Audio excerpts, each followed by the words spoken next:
Our film begins with Hopper, an archaeologist, and his dog. They're searching for his family that disappeared in a mysterious cave a long time ago. When he reaches the cave, he lights it up with his flashlight and finds someone dressed in very old clothes who doesn't move from his spot.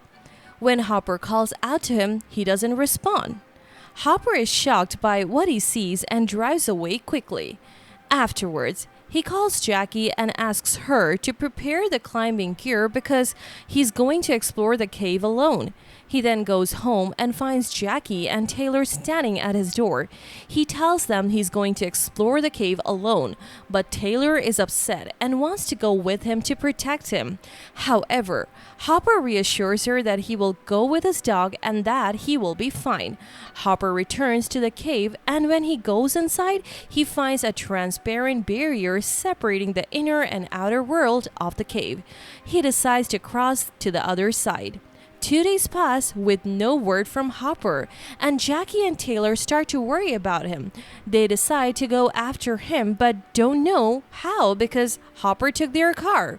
So they call Kara, Taylor's friend, and asks her to bring her dad's car. She agrees. Kara arrives with a car and she brings her sister Vives, who records everything on their trip. Also, with them is Furby, Vives' schoolmate. In the car, Taylor explains that Hopper is obsessed with finding people who went missing in the 70s because they were searching for the fountain of youth and never came back. After a while, they arrive at the place Hopper told them about and find his family's car.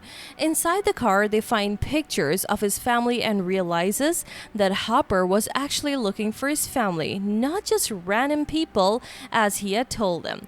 They also find a rope leading into the cave that is cut from the inside, but they suspect it's not Hopper's rope because it looks old and Hopper has only been missing for 2 days. They decide to tie new ropes and descend into the cave, leaving Furby above. When they go down, Kara discovers the barrier that Hopper found and they decide to cross it. At this time, Hopper is following the still man he saw earlier, who he saw him moving normally after crossing the barrier. However, he hears a noise behind him and sees a light flashing on and off. Suddenly, he hears a scream and runs out of the cave to escape. When he exits, he can't find his dog and sees that it has gotten dark and the area around the cave looks different, as if years have passed, though he feels he was only in the cave for 5 minutes. When he gets to his car, he finds it covered in plants and it won't start. He looks around and finds Kara's car and Jackie's bag, but none of them are there. Meanwhile, the group explores the cave and suddenly hears the same scream that Hopper heard. They decide to escape quickly, and as soon as Jackie climbs the rope, it breaks, and she falls to the ground, injuring Taylor's hand as he tries to save her. They're shocked to find the other rope also cut. They initially think Furby did it, but when they try to contact him via the radio, he doesn't respond. Vives assures them that Furby wouldn't do that to them, and they start thinking of an escape plan. Then, they hear static on the radio and suddenly hear a distress call. They all move except for Jackie, who stays behind due to her injury. The group reaches the other side of the cave and finds another cut rope. Jackie, scared to stay alone, eventually joins them, and they're all shocked to find Furby lying in front of them dead. When they check his camera, they see that Furby had recorded himself opening Hopper's dad's notebook, which says the cave has magical water that can heal any disease, and people who go to get this water disappear. Hopper's family had gone to the cave because his sister was very ill. Days pass with Furby waiting for his friends to return, but they never do, and he eventually runs out of food and water. He decides to go down and search for his friends, but the rope breaks and Furby falls. The hour that the group has spent in the cave feels like days for Furby. This scares everyone, and Kara and Vives decide to leave the cave since they are not injured. Kara climbs out first and manages to exit the cave, but she finds the place strange with no oxygen. When she takes out her her phone to call the police, there is no signal. Suddenly, she sees a dust storm in front of her and a strange triangle floating in the sky. She quickly decides to return to the cave and tells the group that the outside world looks weird and that she tried many times to get a signal, but she couldn't. Jackie tells her that she was outside for exactly 2 seconds before returning, but Kara insists she was out for more than half an hour, making them realize the time inside the cave moves slowly. They understand that the strong lights flashing on and off are the sun rising and setting rapidly. They realize that the ropes outside the cave have aged a lot, which is why they deteriorated and broke.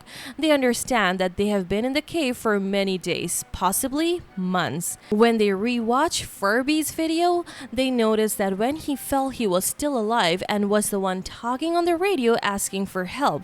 But someone from the cave's inhabitants came and killed him. Vives notices that not only are hours passing quickly in the cave, but also the seasons are passing like seconds, and they realize they have been there for years.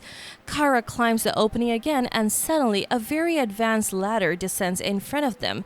When Kara tries to climb this ladder, she sees a person in an iron suit coming down it, so she quickly comes back down. Suddenly, a primitive-looking man appears from the cave and starts attacking the robot, but the robot easily kills him. The group runs away quickly. During their escape, they find Hopper's family members dead. 3 primitive men appear, and they are the ones who killed Hopper's family. Taylor asks the girls to run while he faces them, but the 3 attack and kill him. Kara goes back to Taylor and finds him dead. The robot appears and takes Taylor, putting him in the cave's water. She tries to stop it, thinking it's harming him, but the water actually brings Taylor back to life. At that moment, the primitive men appear and attack the robot, removing the helmet from its head. The robot struggles to breathe, but manages to kill them before it dies. As the robot is dying, it shows the group news about their disappearance. They learn that humans left Earth and went to another planet before humanity went extinct, because Earth became uninhabitable. They realize they have been in the cave for over 1,000 years and are shocked by this revelation. They decide they need to get out of there. Suddenly, they find Jackie's bag in front of them and realize that Hopper brought it. They go to look for him and find him injured on the ground.